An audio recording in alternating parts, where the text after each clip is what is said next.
Eu sei como curar seu filho cadeirante, disse o menino de rua. O milionário, porém, ignorou-o até ver o filho mexer a perna novamente. Antes de continuar, por favor, deixe o seu like, inscreva-se no canal e comente de onde você está assistindo. Miguel acordou com frio.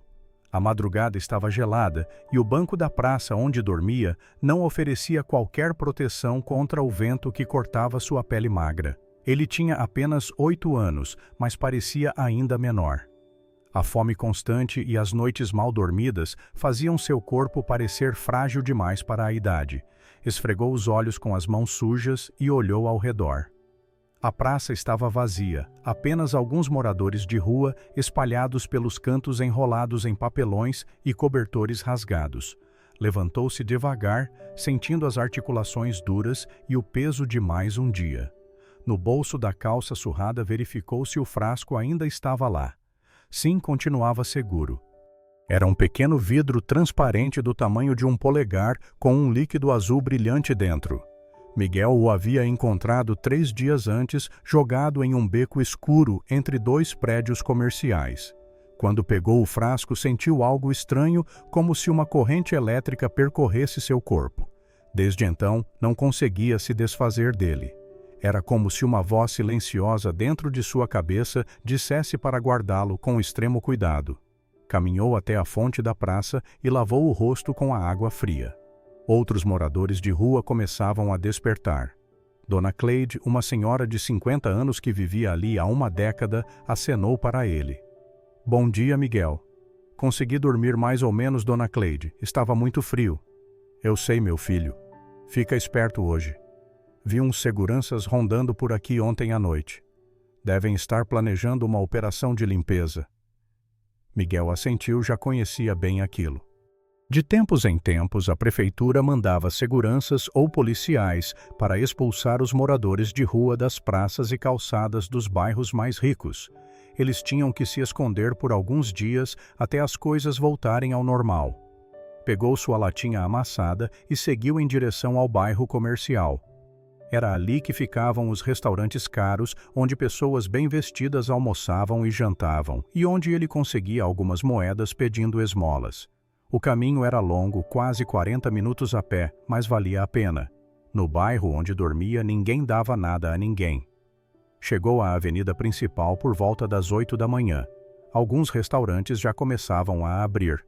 Miguel escolheu seu ponto habitual, em frente a um estabelecimento italiano muito frequentado por empresários. Sentou-se na calçada, encostou-se na parede e colocou a latinha à sua frente. Não demorou muito para que as primeiras pessoas começassem a passar. A maioria o ignorava completamente. Algumas desviavam o olhar, outras fingiam estar ocupadas no celular. De vez em quando, alguém jogava uma moeda na lata sem nem olhar para ele. Miguel agradecia sempre mesmo quando não recebia resposta. Por volta do meio-dia, o movimento aumentou consideravelmente. Era a hora do almoço e executivos de terno começaram a chegar em carros importados. Miguel observava tudo com curiosidade. Aquelas pessoas viviam num mundo completamente diferente do seu. Usavam roupas que pareciam custar mais do que ele conseguiria juntar em anos. Falavam alto ao telefone sobre negócios, viagens e investimentos. Para Miguel, era como observar alienígenas de outro planeta. Foi então que viu a Mercedes preta estacionar bem em frente ao restaurante. Era um carro enorme e brilhante com rodas cromadas que refletiam a luz do sol. Do banco do motorista desceu um homem alto de terno cinza escuro e cabelos grisalhos impecavelmente penteados. Ele tinha uma expressão séria, quase carrancuda. Contornou o carro e abriu a porta traseira. Miguel viu quando uma cadeira de rodas foi retirada do porta-malas. O homem a abriu com movimentos mecânicos e praticados. Em seguida, ajudou o menino a sair do carro e sentar-se na cadeira. O garoto tinha uns 10 anos, pele clara e cabelos castanhos cortados com perfeição. Vestia roupas caras, mas seu rosto estava triste e cabisbaixo. Seus olhos pareciam vazios, sem vida. O homem empurrou a cadeira em direção à entrada do restaurante. Miguel, sem pensar muito, levantou-se e correu até eles. Por favor, senhor, uma moedinha. O homem nem sequer olhou para ele, continuando a andar como se Miguel fosse invisível. Senhor, por favor, estou com fome. Nada. O homem já estava chegando à porta do restaurante. Miguel sentiu uma frustração conhecida, mas havia algo diferente naquele momento. Quando seus olhos se fixaram no menino da cadeira de rodas, sentiu algo estranho. O frasco no seu bolso pareceu esquentar. A voz silenciosa em sua cabeça ficou mais alta, mais urgente. Eu posso curar ele. As palavras saíram de sua boca antes que pudesse pensar. O homem parou imediatamente e se virou encarando Miguel com uma expressão de raiva e desprezo. O que você disse? Eu posso fazer as pernas dele funcionarem de novo. Eu sei como. O homem deu 2 passos em direção a Miguel. Sua voz saiu baixa e ameaçadora. Seu moleque de rua atrevido? Como você ousa? Você não sabe nada sobre meu filho. Sai daqui antes que eu chame a polícia. Mas eu posso ajudar, eu tenho algo... Antes que Miguel pudesse terminar, um homem grande de uniforme preto saiu correndo do restaurante. Era o segurança do estabelecimento, um sujeito de braços grossos e expressão intimidante. Tire esse pivete mentiroso daqui agora. O segurança agarrou Miguel pelo braço, apertando com força. Miguel tentou se soltar, mas era impossível. O homem começou a arrastá-lo para longe. Foi então que algo dentro de Miguel explodiu. Não era raiva, nem medo, mas uma certeza absoluta. Era uma necessidade inexplicável de agir naquele exato momento. Com a mão livre, Miguel enfiou a mão no bolso e pegou o frasco. Abriu-o com os dentes, enquanto era arrastado, e com toda a sua força jogou o líquido azul na direção do menino na cadeira de rodas. O líquido voou pelo ar em um arco brilhante e caiu exatamente sobre os pés do garoto. Imediatamente uma luz azul fraca começou a emanar do local. O menino arregalou os olhos, a boca aberta em surpresa, e então gritou. Pai, estou sentindo minhas pernas. O homem largou a cadeira e caiu de joelhos ao lado do filho. Gabriel, o que você disse? Minhas pernas, pai. Eu consigo senti-las, olha. E então, pela primeira vez em 2 anos, Gabriel mexeu os dedos dos pés. Foram movimentos pequenos, hesitantes, mas eram reais. O homem ficou pálido, suas mãos tremendo, enquanto segurava os pés do filho. Isso não é possível, não é possível, murmurou ele em choque. Uma mulher saiu correndo do interior do carro. Era alta, loira, vestida com um conjunto de grife que provavelmente custava milhares de euros. Seus saltos altos batiam forte no asfalto enquanto corria. Ricardo, o que está acontecendo? Luciana, ele está mexendo as pernas. Gabriel está mexendo as pernas. A mulher caiu de joelhos ao lado do marido, lágrimas escorrendo pelo rosto, perfeitamente maquiado. Gabriel começou a chorar também, movendo as pernas devagar, como se estivesse redescobrindo que elas existiam. O segurança havia soltado Miguel, que permanecia parado a alguns metros de distância, observando a cena. O frasco vazio ainda estava em sua mão. Várias pessoas que passavam pela rua pararam para ver o que estava acontecendo. Alguém já estava filmando com o celular. Ricardo finalmente olhou para Miguel. Sua expressão não era mais de raiva ou desprezo, mas de completa incredulidade, misturada com algo que poderia ser gratidão ou medo, ou ambos. O que você fez? Perguntou ele, ainda atordoado. Miguel encolheu os ombros. Eu disse que podia ajudar. Luciana olhou para o marido. Ricardo, esse menino, ele curou nosso filho. Como isso é possível? Ricardo não tinha resposta. Simplesmente olhou para Gabriel, que continuava movendo as pernas lentamente, com um sorriso enorme no rosto, antes apático.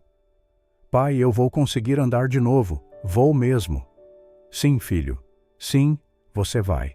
O restaurante inteiro havia saído para ver o que estava acontecendo.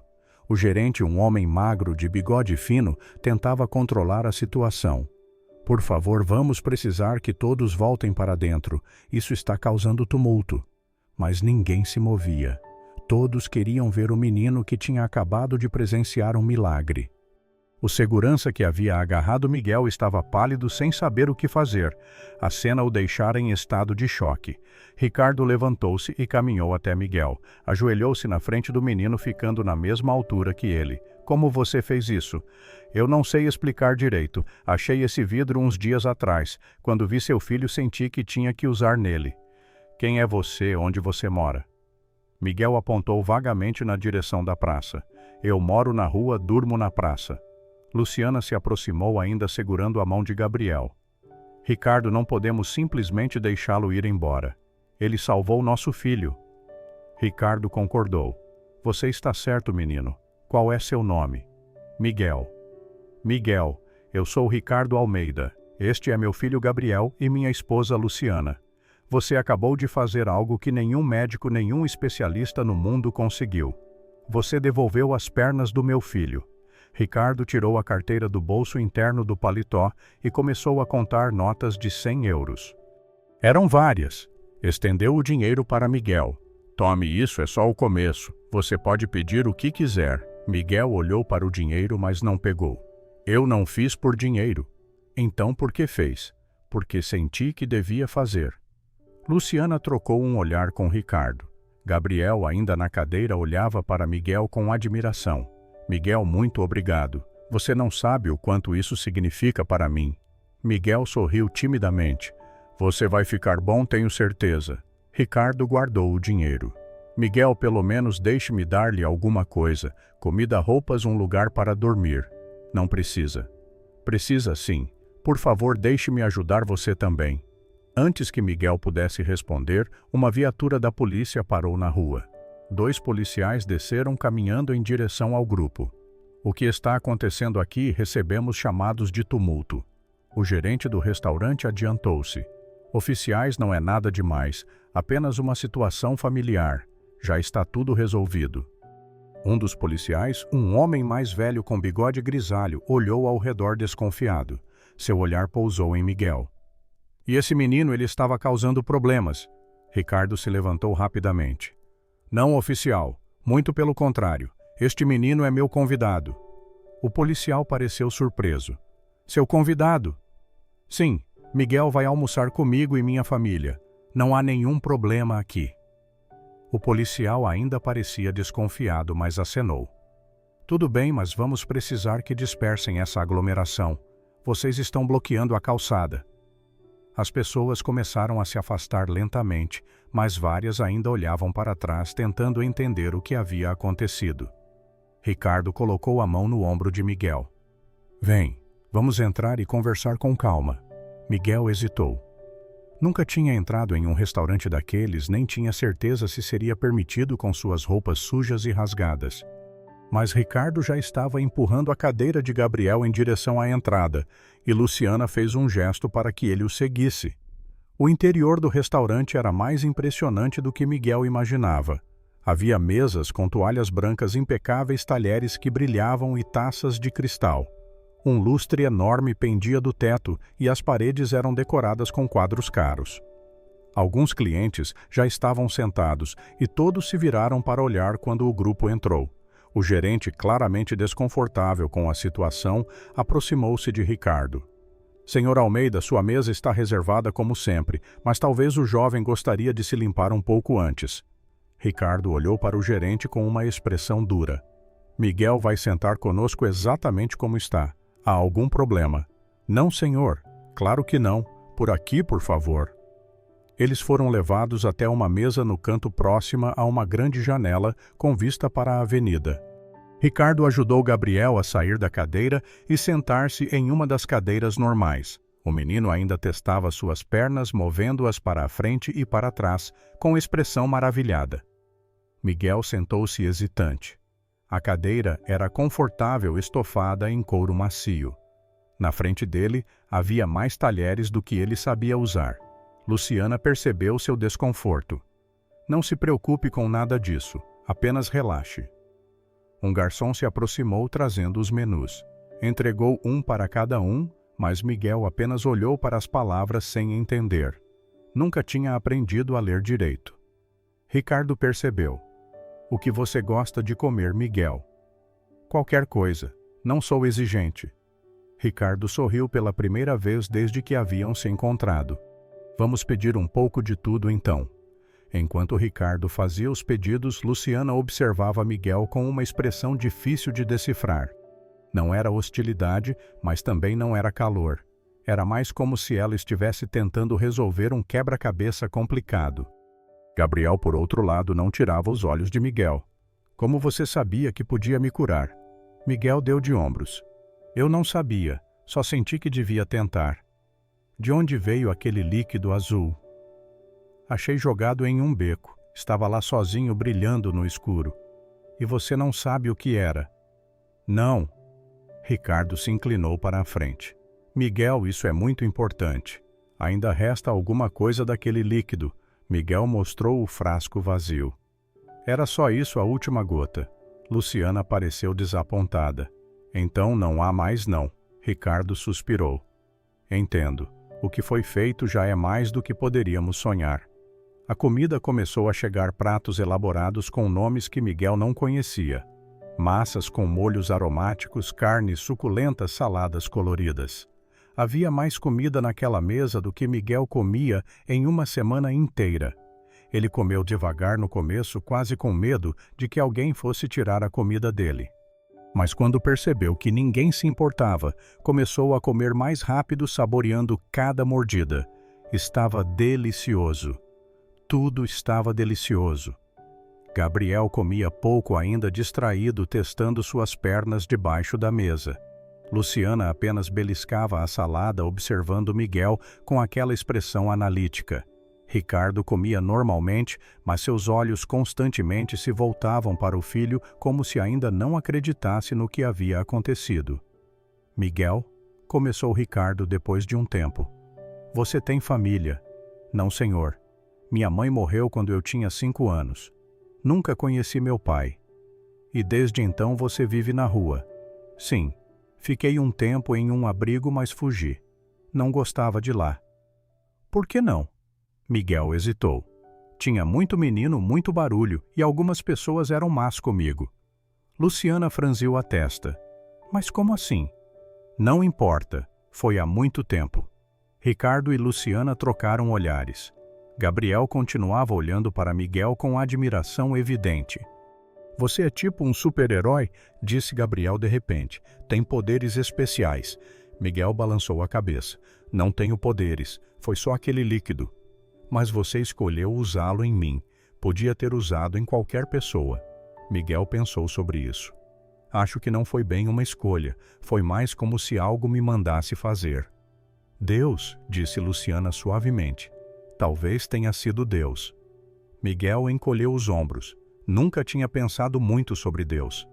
Na rua, a maioria das pessoas falava de Deus quando queria alguma coisa ou quando estava com medo. Para Miguel, Deus era uma ideia distante, algo que as pessoas usavam para explicar coisas que não entendiam. Terminaram de comer e Ricardo pediu a conta. Enquanto esperavam, um homem se aproximou da mesa. Era alto, bronzeado, vestido com um terno ainda mais caro que o de Ricardo.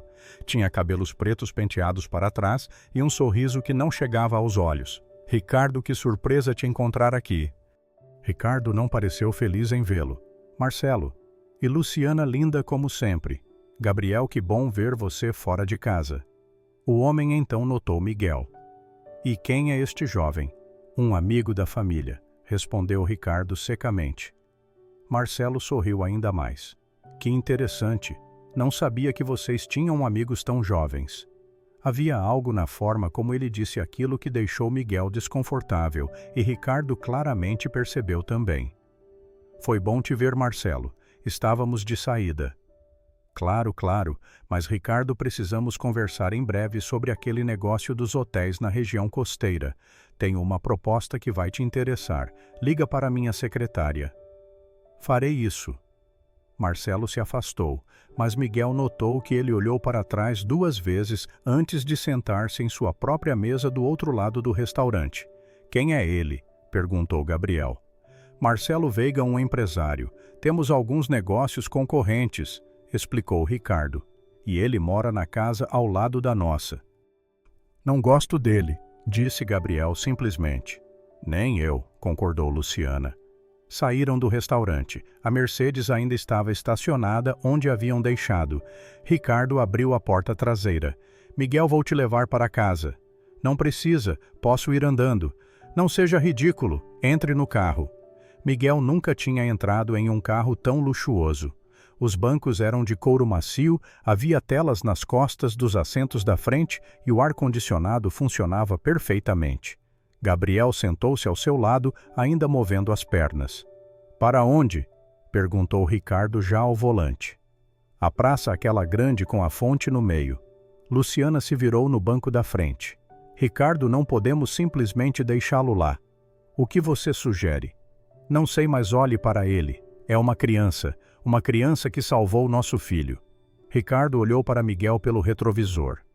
Miguel, e se você viesse morar com a gente por um tempo só, até você se estabilizar, podemos matriculá-lo em uma escola, dar-lhe roupas, comida. Miguel não sabia o que dizer.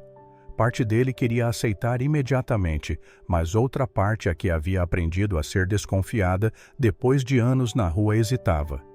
Por quanto tempo? Pelo tempo que você precisar, disse Luciana. Gabriel segurou o braço de Miguel. Por favor, fica. Vai ser legal ter você em casa. Miguel olhou para o menino e viu a sinceridade real em seus olhos. Depois do que havia acontecido, sentia uma conexão estranha com Gabriel, como se seus destinos estivessem entrelaçados de alguma forma. Está bem, eu fico. A mansão dos Almeida era maior do que qualquer coisa que Miguel já tinha visto. Tinha 3 andares, um jardim imenso na frente e outro atrás, uma piscina e uma quadra de tênis. O portão era de ferro trabalhado, controlado eletronicamente. Quando entraram, 2 seguranças acenaram para Ricardo.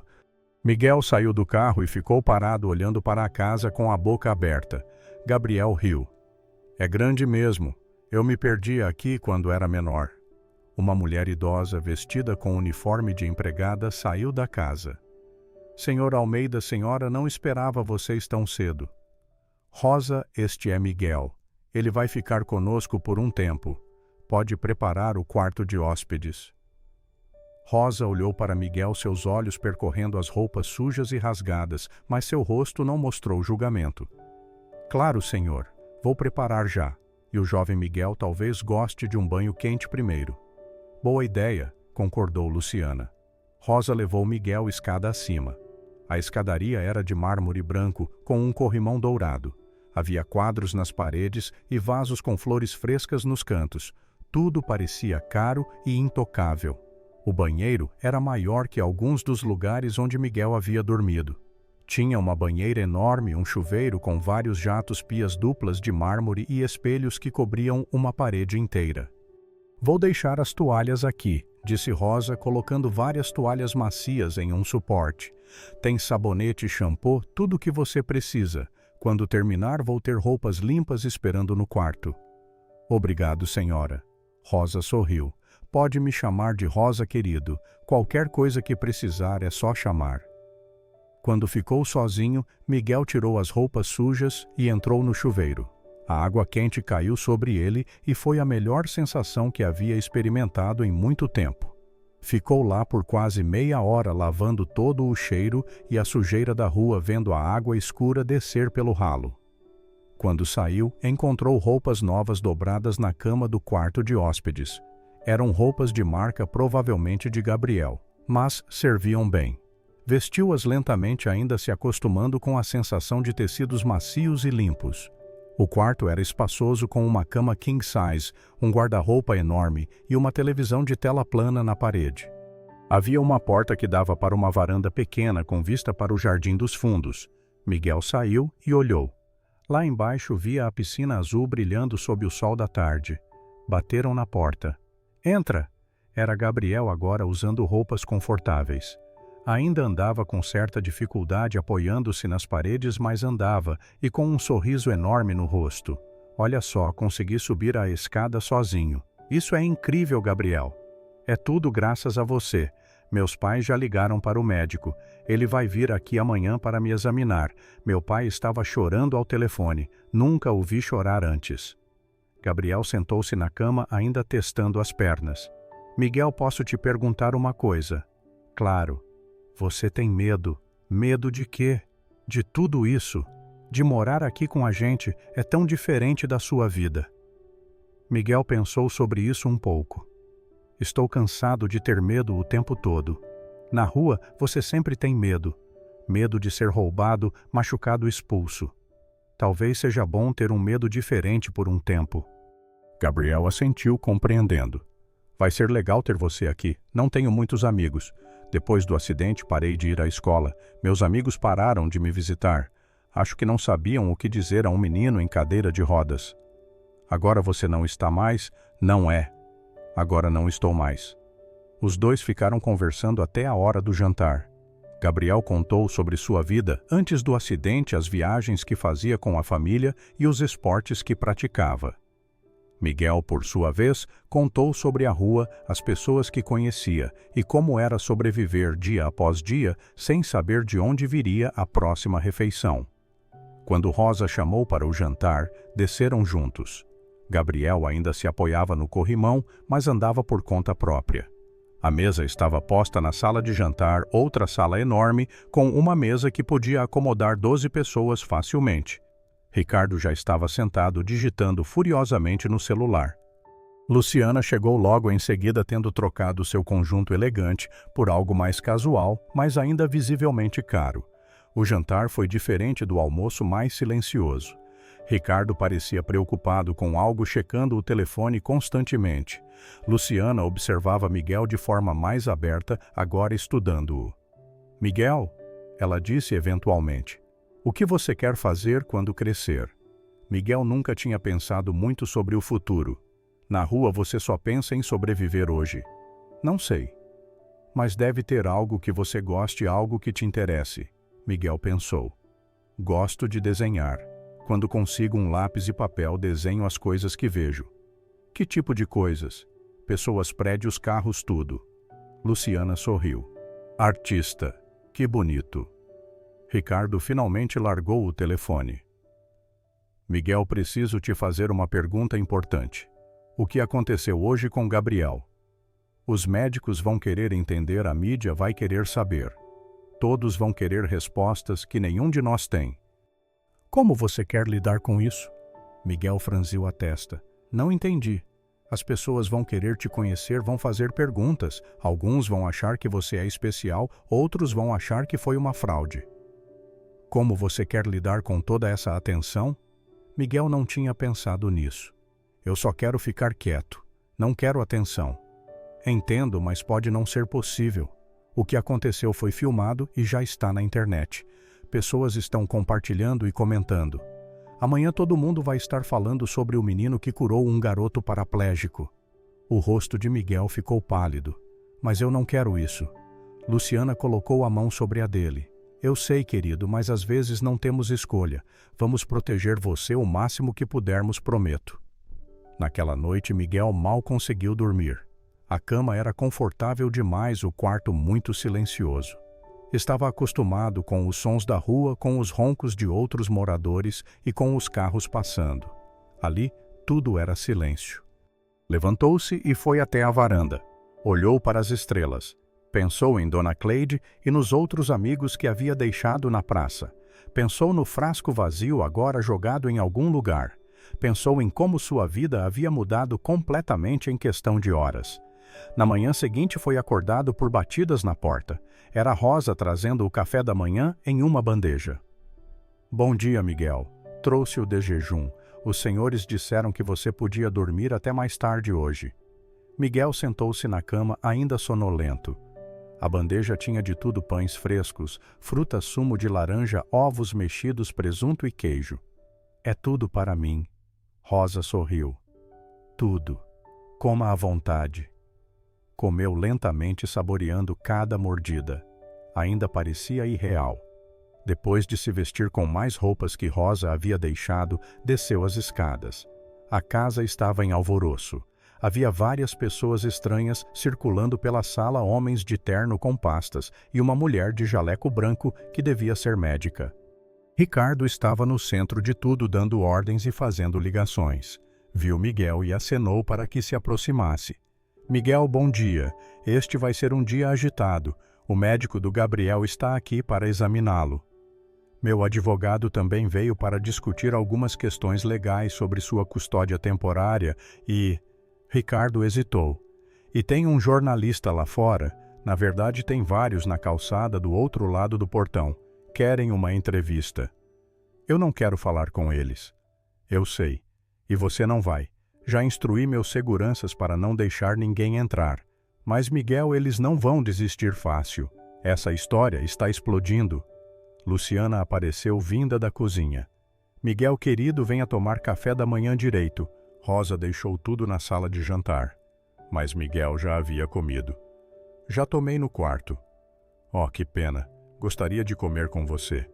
Havia algo no tom de Luciana que Miguel não conseguia decifrar.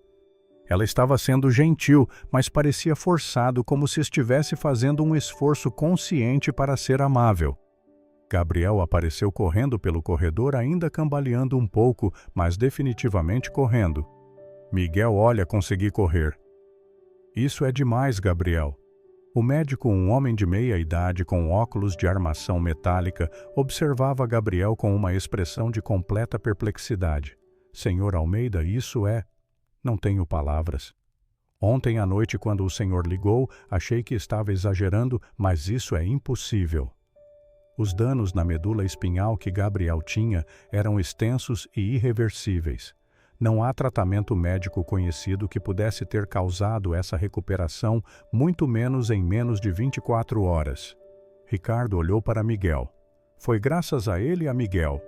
O médico olhou para Miguel com uma mistura de curiosidade e ceticismo. Posso perguntar, jovem, o que exatamente você fez?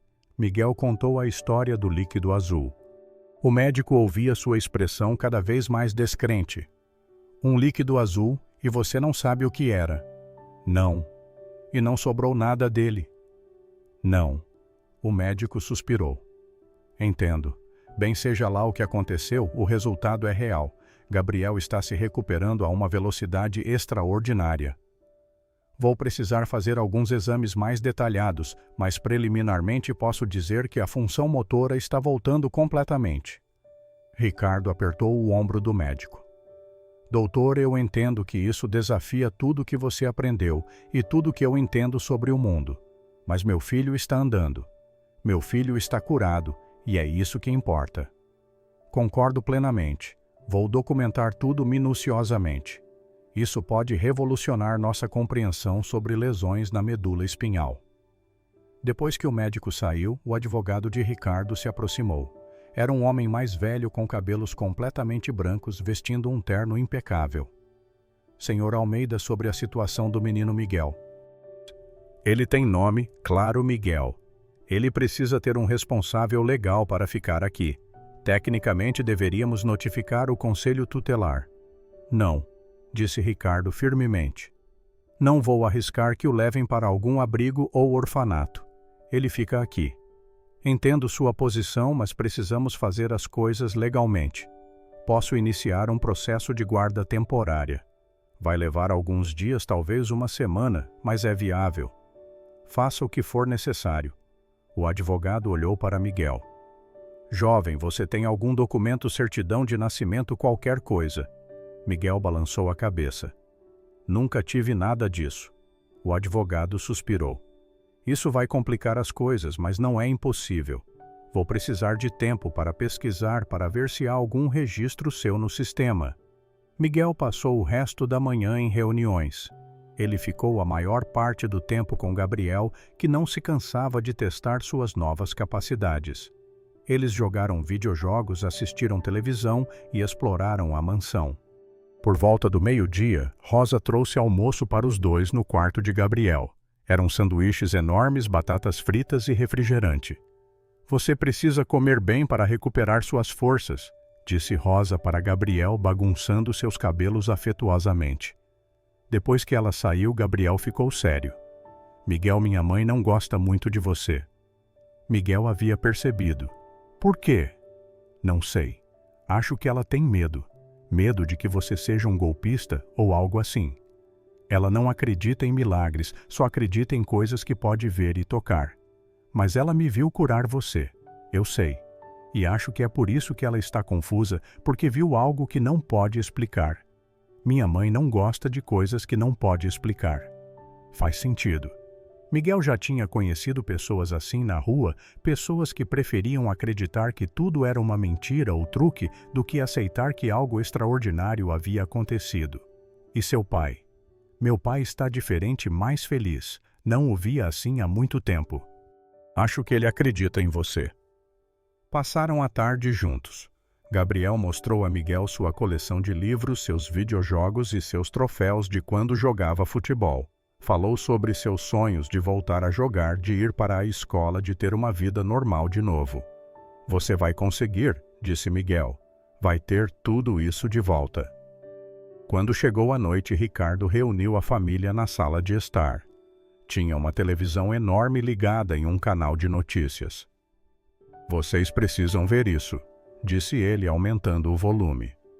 A apresentadora, uma mulher de meia idade com cabelos perfeitamente penteados, falava seriamente para a câmera. E agora, a história que está chocando todo o país. Um menino de rua de apenas 8 anos teria curado milagrosamente um garoto paraplégico usando um líquido misterioso. O vídeo do suposto milagre viralizou nas redes sociais, já tendo sido visto por milhões de pessoas. Vamos ao vídeo. A tela mudou para a gravação feita por alguém na rua.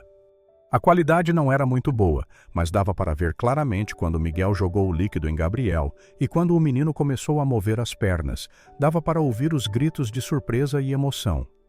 A apresentadora voltou. Especialistas estão divididos sobre o caso.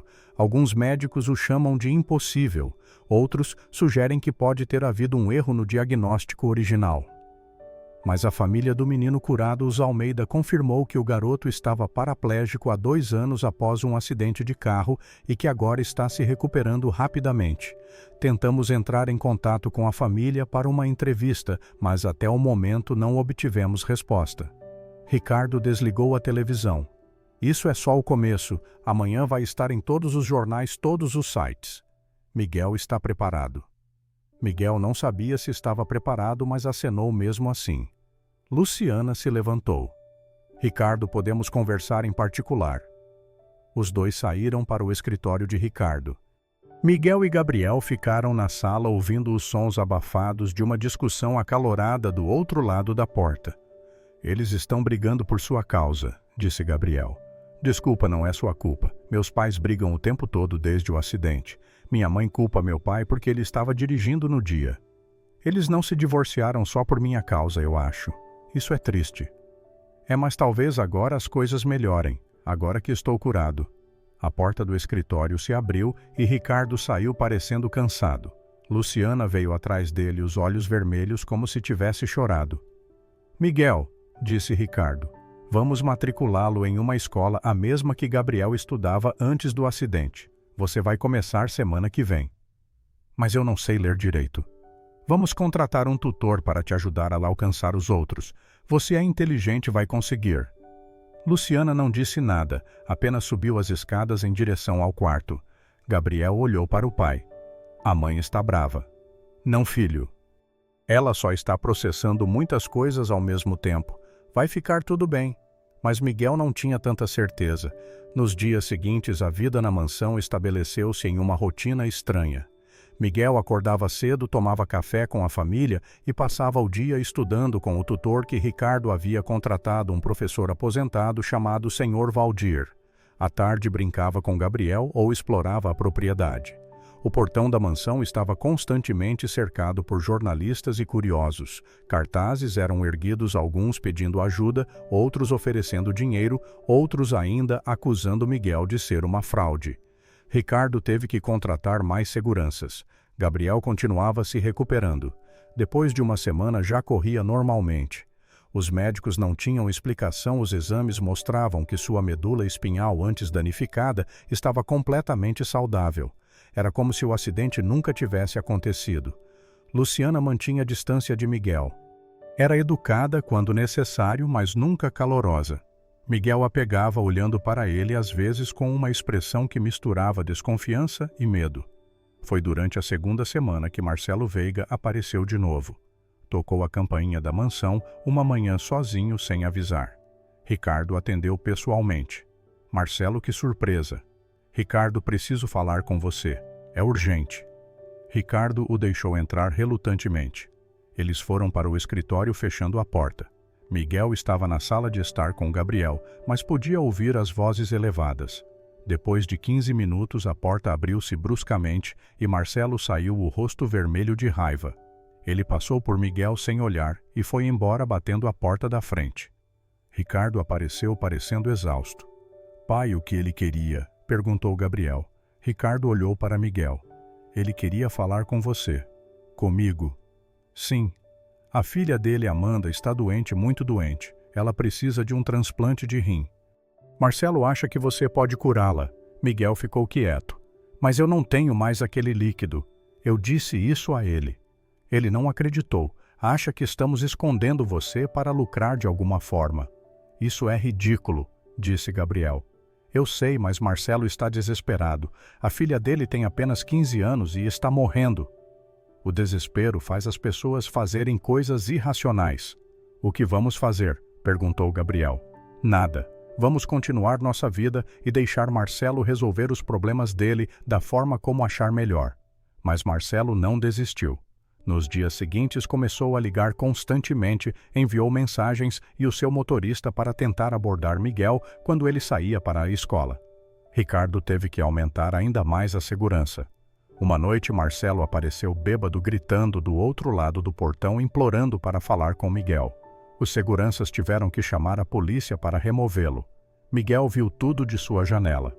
O homem rico e poderoso reduzido a um pai desesperado implorando por qualquer esperança de salvar sua filha. Deveríamos ajudá-lo, disse Miguel para Ricardo no dia seguinte. Você não pode, não tem como. Mas eu poderia pelo menos tentar. Miguel, você não entende. Se tentar e não funcionar, Marcelo vai te culpar. Vai dizer que você escolheu curar Gabriel, mas não a filha dele. Vai criar uma situação impossível. Miguel sabia que Ricardo tinha razão, mas ainda se sentia mal. A escola começou. No primeiro dia, Miguel estava nervoso. Gabriel foi com ele o que ajudou. Mas assim que entraram no pátio, todos os olhos se voltaram para eles. É ele, alguém sussurrou. O menino do milagre. Crianças se aproximaram fazendo perguntas, pedindo para tocar em Miguel como se ele tivesse poderes mágicos. Professores tentaram controlar a situação, mas era caótico. Gabriel ficou ao lado de Miguel o tempo todo protegendo-o. Ele não é um show de circo, disse Gabriel para um grupo de meninos que ficavam olhando. Deixem-no em paz. As aulas foram difíceis. Miguel não conseguia se concentrar com todos olhando para ele. No intervalo tentou ficar sozinho em um canto, mas sempre tinha alguém se aproximando. Uma menina de sua turma, pequena e tímida, se aproximou. Oi, eu sou Carolina. Miguel, eu sei quem você é. Todo mundo sabe. Miguel suspirou. Eu sei. Meu irmãozinho tem leucemia. Está no hospital agora. Você acha que poderia curá-lo? Miguel olhou para a menina. Ela tinha lágrimas nos olhos. Eu não posso. Sinto muito. Eu não tenho mais aquele líquido. Foi só uma vez. Por favor, ele só tem 3 anos. Está sofrendo tanto. Eu realmente não posso. Eu queria poder, mas não posso. A menina começou a chorar e correu para longe. Miguel se sentiu horrível. Gabriel colocou a mão em seu ombro. Não é sua culpa. Mas eu me sinto mal. Tantas pessoas precisando de ajuda e eu não posso fazer nada. Os dias continuaram assim. Pessoas implorando, algumas gentis, outras agressivas, pais desesperados e amigos preocupados. Até estranhos que o haviam visto na televisão. Todos queriam que Miguel curasse alguém. Todos achavam que ele tinha um poder que se recusava a usar. A pressão começou a afetar Miguel. Ele mal dormia, tinha pesadelos com pessoas doentes o culpando. Parou de comer direito. Rosa ficou preocupada. O menino está ficando magro demais, disse ela para Ricardo. Precisa descansar, relaxar. Ricardo sabia que ela tinha razão. Conversou com Luciana. Precisamos tirar Miguel daqui por um tempo. Essa pressão está sendo demais para ele. Para a surpresa de Ricardo, Luciana concordou. Talvez seja melhor para todos. Gabriel está completamente curado. Não há mais razão para Miguel ficar. Luciana, não é sobre razão. Miguel não tem mais ninguém. Ele é praticamente parte da família agora. Ele não é da família Ricardo. Ele é um menino de rua que você trouxe para casa porque ele curou nosso filho, mas isso não o torna nosso filho. Como você pode ser tão fria? Não estou sendo fria. Estou sendo realista. O que vamos fazer é adotá-lo, criá-lo como nosso. E Gabriel, como isso o afeta. Gabriel ama Miguel. Eles são amigos por enquanto. Mas e quando a novidade passar? E quando Miguel começar a criar problemas? Meninos de rua têm traumas, Ricardo. Comportamentos que não entendemos. Não é tão simples quanto você quer que seja. Ricardo sabia que havia verdade no que Luciana dizia, mas não queria admitir. Foi então que Miguel desapareceu. Era uma quinta-feira à noite. Todos jantaram juntos normalmente. Miguel parecia quieto, mas não mais do que o habitual nos últimos dias. Depois do jantar, subiu para o seu quarto. Quando Rosa foi verificá-lo 1 hora depois, o quarto estava vazio. Ricardo e Luciana procuraram pela casa inteira. Nada. Verificaram com os seguranças. Ninguém tinha visto Miguel sair. De alguma forma ele havia escapado sem ser notado. Gabriel estava em pânico. Pai, temos que encontrá-lo. Pode ter acontecido algo. Ricardo já estava ao telefone com a polícia, mas quando os policiais chegaram não pareceram muito interessados. Senhor, o menino estava aqui voluntariamente, certo? Sim, mas... Então, tecnicamente, não é um sequestro. E ele tem histórico de morar na rua. Provavelmente apenas voltou para onde se sentia confortável. Mas podem ter feito algo com ele. Tinha sempre gente do lado de fora querendo falar com ele. Vamos verificar as câmeras de segurança da rua. Se encontrarmos algo, ligamos. Não foi muito útil. Ricardo decidiu procurar por conta própria. Gabriel insistiu em ir junto. Pai, eu sei onde ele pode estar, a praça onde ele morava. Vamos lá. E foram. A praça estava escura e iluminada apenas por alguns postes de luz. Havia várias pessoas dormindo pelos bancos. Ricardo e Gabriel caminharam cuidadosamente entre eles procurando Miguel. Foi Gabriel quem o encontrou. Miguel estava sentado no mesmo banco onde costumava dormir conversando com Dona Cleide. Miguel! Miguel se virou surpreso. Quando viu Gabriel, sorriu tristemente. Oi, Gabriel. Gabriel correu e abraçou Miguel. Por que você fugiu? Estávamos preocupados. Eu sei. Desculpa. Só precisava sair daquele lugar por um tempo. Ricardo se aproximou mais devagar. Dona Cleide observava tudo com interesse. Miguel, disse Ricardo gentilmente. O que aconteceu? Eu não aguento mais, senhor Ricardo. Todo mundo quer que eu cure alguém. Todo mundo acha que eu tenho algum poder especial, mas eu não tenho. Foi só aquele líquido, só aquela vez. E agora todo mundo me odeia porque não posso ajudar. Ricardo se sentou no banco ao lado de Miguel. Ninguém te odeia. A mãe do Gabriel odeia. Ela quer que eu vá embora. Ricardo não podia negar isso. Luciana está assustada. Não é ódio, é a mesma coisa. Dona Cleide interveio pela primeira vez. Senhor, desculpe me meter, mas conheço Miguel há anos. Ele é um bom menino, mas a rua é o lugar dele, é onde ele se sente seguro. Ele não deveria ter que viver na rua. É uma criança, eu sei. Mas às vezes onde a gente deveria estar e onde a gente precisa estar são coisas diferentes. Ricardo não sabia o que dizer. Gabriel ainda segurava Miguel. Você não pode voltar para a rua. Por favor, Miguel, volta para casa. Vamos dar um jeito de melhorar as coisas. Não sei se posso. Por favor, você é meu melhor amigo. Não quero te perder. Miguel olhou para Gabriel. Viu lágrimas nos olhos do menino. Suspirou. Está bem, mas só se sua mãe concordar. Não quero estar onde não sou bem-vindo. Voltaram para a mansão. Luciana estava esperando na sala de estar, claramente aliviada, quando os viu entrar. Miguel, graças a Deus, você está bem? Senhora Luciana, desculpa ter fugido, mas preciso saber se a senhora realmente quer que eu fique, porque se não quiser, tudo bem, eu volto para a praça. Luciana ficou quieta por um longo momento, então suspirou. Miguel, sente-se. Todos se sentaram. Luciana olhou diretamente para Miguel. Você está certo. Não fui justa com você. Fiquei com medo, com raiva de coisas que não têm nada a ver com você.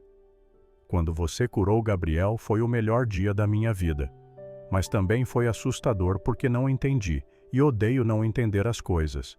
Ela pausou, escolhendo as palavras cuidadosamente. Mas vi o quanto Gabriel te ama. Vi o quanto Ricardo acredita em você, e vi o quanto você está sofrendo com toda essa pressão. Então sim, quero que você fique, mas com uma condição. Qual? Que você seja apenas Miguel, não o menino do milagre, não o curador. Apenas Miguel, uma criança que merece ter uma vida normal. Podemos fazer isso. Miguel sentiu lágrimas nos próprios olhos. Posso tentar. Então, vamos tentar juntos. As coisas melhoraram depois daquela noite. Luciana fez um esforço real para ser mais calorosa com Miguel. Ricardo contratou um psicólogo para ajudar Miguel a lidar com o estresse, e Gabriel estava sempre lá, um amigo constante. Mas Marcelo ainda era um problema. Sua filha Amanda estava piorando. Os médicos diziam que ela tinha semanas, talvez dias de vida, e Marcelo estava cada vez mais desesperado. Uma noite, 2 semanas depois de Miguel ter fugido, algo terrível aconteceu. Miguel estava dormindo quando sentiu uma mão cobrir sua boca. Acordou assustado, tentando gritar, mas a mão apertou mais forte. Eram 2 homens vestidos de preto, com máscaras cobrindo os rostos. Silêncio, sussurrou um deles. Não vamos te machucar, apenas vem com a gente. Carregaram Miguel pela janela. Havia uma escada apoiada na parede. Desceram rapidamente correndo pelo jardim escuro. Um carro estava esperando na rua com o motor ligado.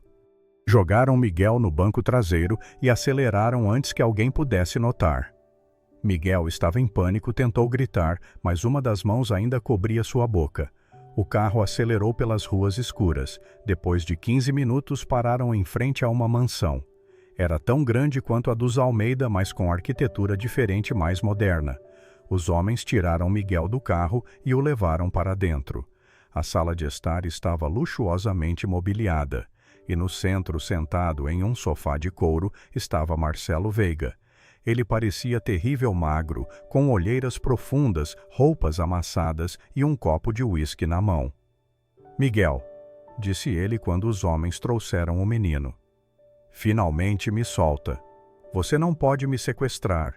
Eu posso e fiz. Desculpa pelos métodos dramáticos, mas Ricardo se recusava a me deixar falar com você. Porque eu já disse que não posso ajudar. Você não quer ajudar é diferente. Não, eu não tenho mais aquele líquido. Foi só uma vez. Marcelo se levantou cambaleante. Minha filha está morrendo. Morrendo. Você entende isso? Ela tem 15 anos, toda a vida pela frente. E você escolheu salvar o filho do meu rival, mas não a minha menina. Não foi escolha. Eu só senti que devia fazer naquele momento. Não controlo isso. Mentira! Você está mentindo para mim. Marcelo avançou, agarrando Miguel pelos ombros e sacudindo-o. Cure minha filha, cure ela! Um dos homens de preto tentou intervir. Senhor Veiga, o senhor está machucando o menino. Marcelo soltou Miguel, que caiu no chão e começou a chorar. Por favor, senhor, eu juro que não posso. Se pudesse, curaria todo mundo, cada pessoa doente que me pediu ajuda, mas não posso. Marcelo se deixou cair de volta no sofá, passando as mãos pelo rosto. Então minha filha vai morrer e eu não posso fazer nada. Sinto muito.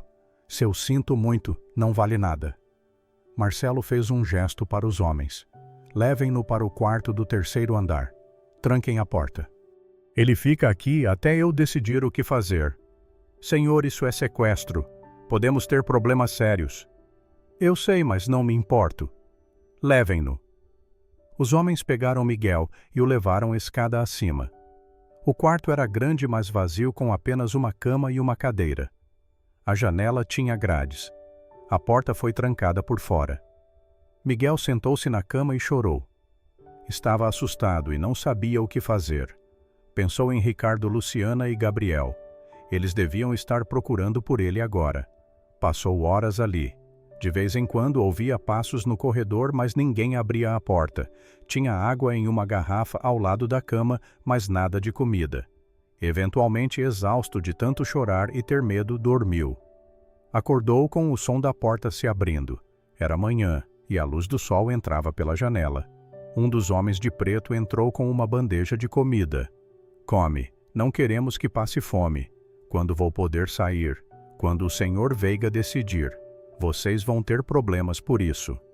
Sequestrar uma criança é crime grave. O homem hesitou. Eu sei, mas o Sr. Veiga está pagando muito bem. Está desesperado. Já fiz coisas piores por menos. Saiu e trancou a porta novamente. Miguel comeu um pouco sem muita fome. Olhou pela janela, via o jardim lá embaixo, uma piscina e um campo de golfe particular. Mesmo se não tivesse grades, era alto demais para pular. Passou o dia inteiro ali. Ninguém veio falar com ele. Podia ouvir sons abafados vindo de outras partes da casa, mas nada claro. Quando a noite chegou, Marcelo finalmente apareceu trazendo consigo um laptop. Quero te mostrar algo. Abriu o laptop e virou a tela para Miguel. Era uma videoconferência. Na tela, Miguel viu uma menina em uma cama de hospital.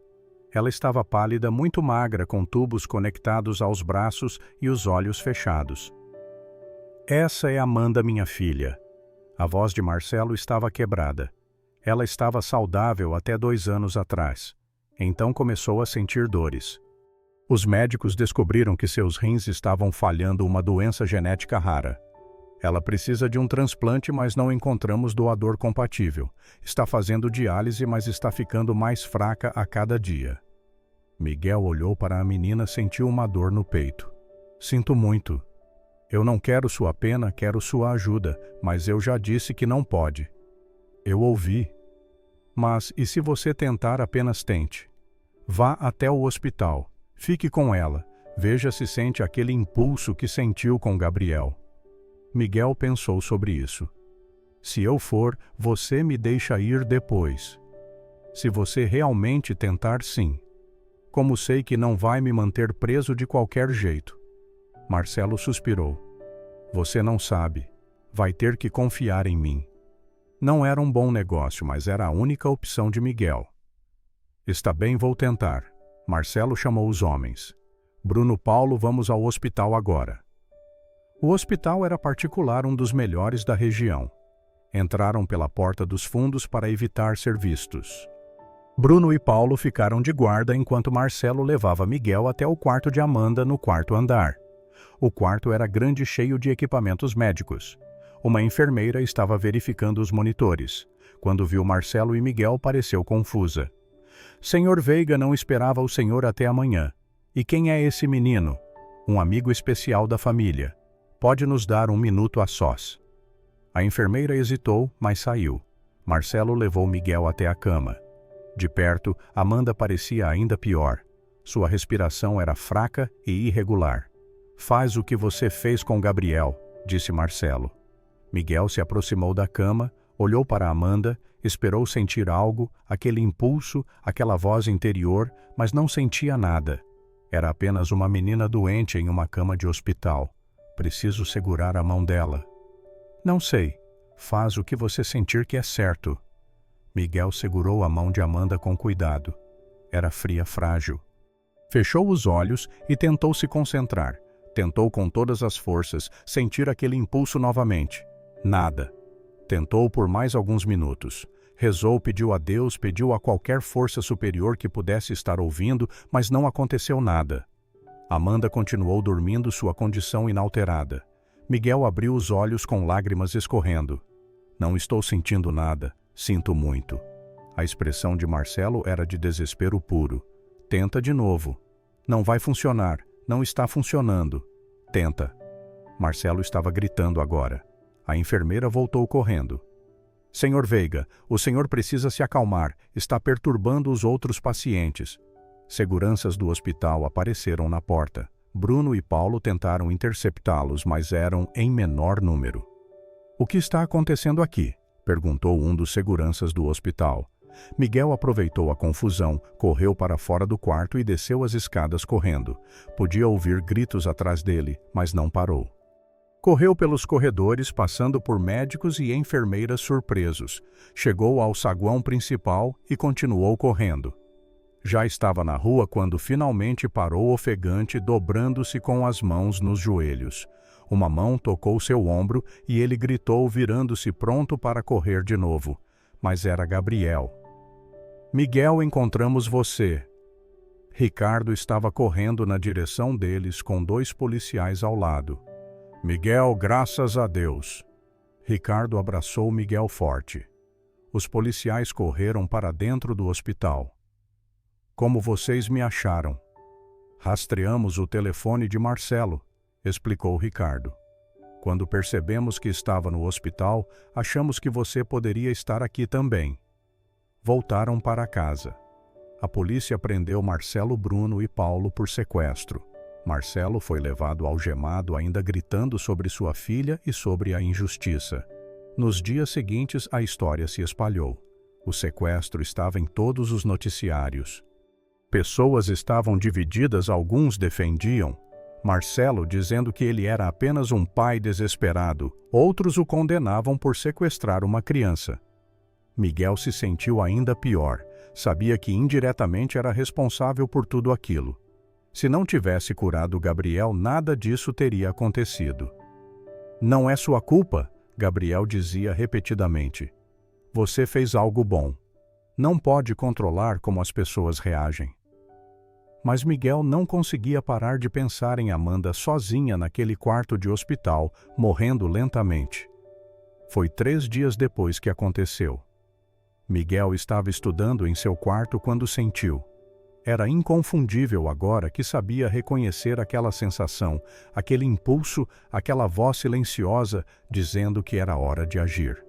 Levantou-se imediatamente. Gabriel, preciso ir ao hospital agora. Gabriel estava jogando videojogo no quarto ao lado. O quê? Por quê? Amanda. Preciso ver Amanda. Gabriel chamou os pais. Quando Miguel explicou, Ricardo hesitou.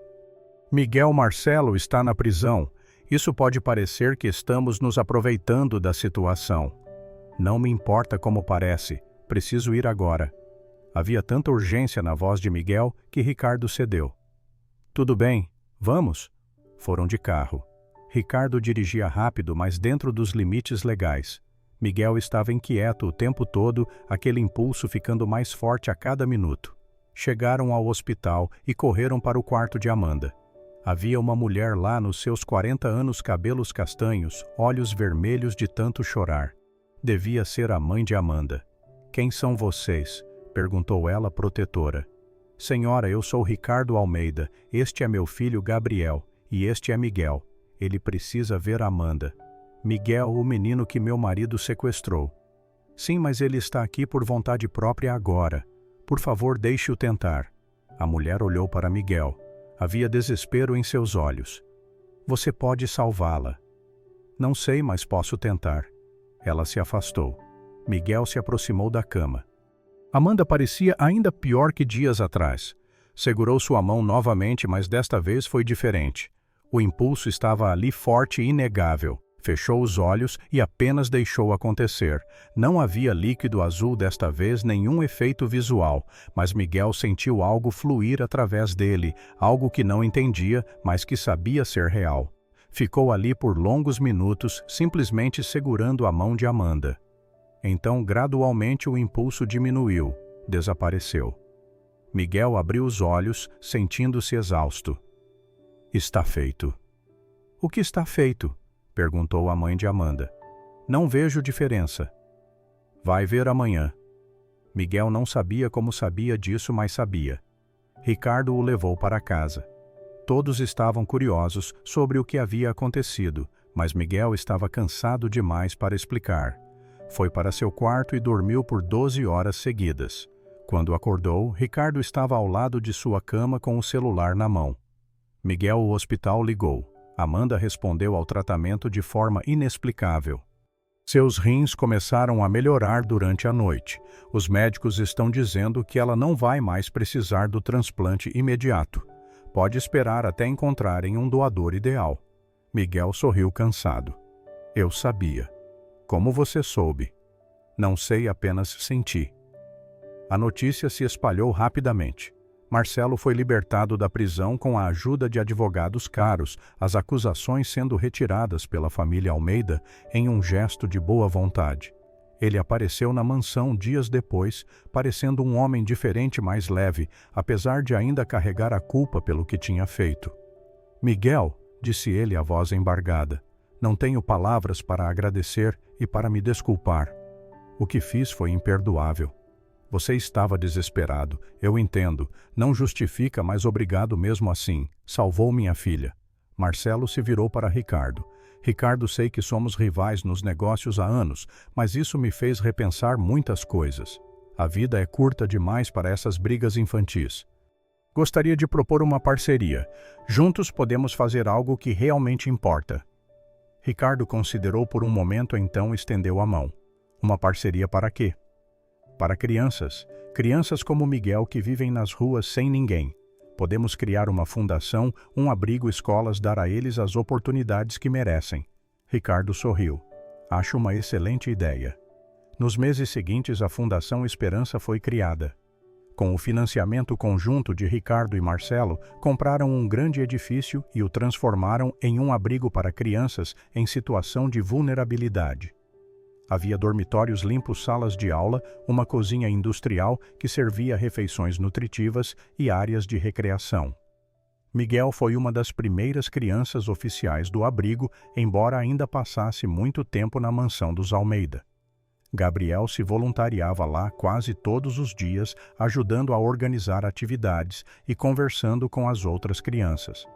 Amanda se recuperou completamente. Eventualmente encontraram um doador compatível e ela recebeu o transplante. A cirurgia foi um sucesso. Ela visitava o abrigo frequentemente, grata pela segunda chance na vida. A mídia eventualmente cansou-se da história. Outros milagres e outros escândalos tomaram seu lugar nos noticiários. As pessoas pararam de acampar em frente aos portões. A vida voltou em certa medida ao normal. Miguel nunca realizou outro milagre. Aqueles 2 eventos permaneceram únicos e inexplicáveis. Os cientistas que estudaram ambos os casos não encontraram explicações lógicas. O líquido azul nunca foi analisado, pois já tinha sido completamente usado. Alguns teorizavam que era alguma substância experimental roubada de um laboratório. Outros acreditavam que era algo divino, um presente de Deus. Miguel não sabia e com o tempo parou de se importar.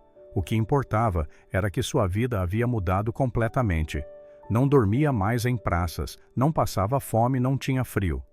Estudava em uma boa escola, tinha amigos de verdade e uma família que o amava, mesmo que não fosse biológica. Gabriel e Miguel eram praticamente irmãos.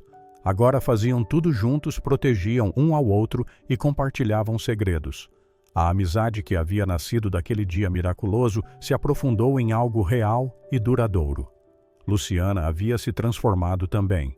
Ao ver Miguel genuinamente integrado à família, suas defesas caíram. Ela o tratava com o mesmo carinho que tratava Gabriel. Quando Miguel a chamou de mãe, pela primeira vez por acidente, ela chorou lágrimas de alegria. Ricardo encontrou um propósito que faltava em sua vida. A fundação não era apenas um projeto filantrópico, era sua paixão. Via em cada criança ajudada uma chance de fazer a diferença real no mundo. Marcelo sentia o mesmo. Os 2 empresários, antes rivais, tornaram-se amigos próximos, unidos por uma causa maior que seus egos ou seus negócios. Dona Cleide e outros moradores de rua que Miguel conhecia foram convidados para trabalhar na fundação. Dona Cleide tornou-se supervisora dos dormitórios, usando sua experiência de vida para ajudar as crianças a se adaptarem. Outros encontraram empregos na cozinha, na manutenção e na segurança. Era um lugar onde todos tinham uma segunda chance. Miguel cresceu na fundação, estudando, ajudando e aprendendo. Descobriu que tinha talento para a arte e começou a fazer murais nas paredes do abrigo. Pinturas vibrantes que traziam cor e alegria ao espaço. Gabriel descobriu o amor por ensinar e dava aulas de reforço para as crianças menores. Passaram-se anos. Miguel se tornou um adolescente, depois um jovem adulto. Nunca esqueceu de onde veio da Praça Fria, onde dormia da fome constante e do medo. Mas também nunca esqueceu do dia que mudou tudo, quando um impulso inexplicável o levou a jogar um líquido azul misterioso em um menino em cadeira de rodas. Aquele momento tinha sido o catalisador para mudanças que foram muito além de pernas curadas ou rins funcionando. Havia curado algo mais profundo, a frieza nos corações de Ricardo e Luciana, a rivalidade destrutiva entre Ricardo e Marcelo, a solidão de Gabriel, o desespero de milhares de crianças nas ruas. Miguel nunca se considerou especial, nunca acreditou que tivesse poderes divinos ou capacidades sobrenaturais. Para ele, tinha sido simplesmente o instrumento certo no momento certo. Uma criança pobre que encontrou algo mágico e o usou para fazer o bem. E talvez fosse exatamente isso o verdadeiro milagre. Não a cura física, mas a transformação de tantas vidas, o efeito cascata de um único ato de bondade. As pernas de Gabriel voltaram a funcionar.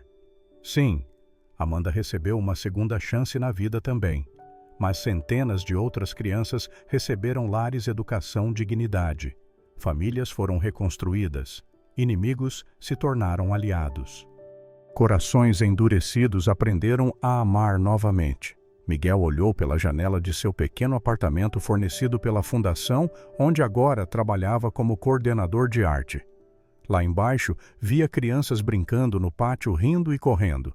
Crianças que semanas atrás estavam nas ruas como ele estivera. Agora tinham futuro, tinham esperança. Gabriel apareceu na porta, agora um jovem de 20 anos, estudante de pedagogia. Pronto para a reunião, Marcelo e meu pai querem discutir a expansão para outras cidades. Miguel sorriu. Sempre pronto. Saíram juntos, irmãos de coração, unidos por aquele dia miraculoso anos atrás, quando um menino de rua seguiu um impulso inexplicável e mudou não apenas 2 vidas, mas incontáveis outras. O líquido azul havia se esgotado, o frasco vazio descartado e esquecido, mas seu efeito continuava se espalhando, tocando vidas e criando esperança onde antes só havia desespero. E talvez esse fosse o verdadeiro propósito desde o começo, não curar corpos, mas curar almas, não apenas Gabriel ou Amanda, mas todos aqueles cujos caminhos foram tocados por aquele momento extraordinário. Miguel havia sido o catalisador, mas a verdadeira magia estava no que as pessoas escolheram fazer com aquele milagre. Escolheram amar, escolheram ajudar, escolheram fazer a diferença. No final, não importava se o líquido era ciência ou divindade. O que importava era que ele havia plantado uma semente de bondade, que continuou crescendo, florescendo em algo maior e mais belo do que qualquer um poderia ter imaginado. E Miguel, o menino de rua, que um dia não tinha nada além de um frasco misterioso e um coração bondoso, havia se tornado o símbolo vivo de que a verdadeira cura vai além do físico. Ela alcança a alma, transforma comunidades e prova que mesmo nas circunstâncias mais improváveis, a compaixão e a esperança podem prevalecer.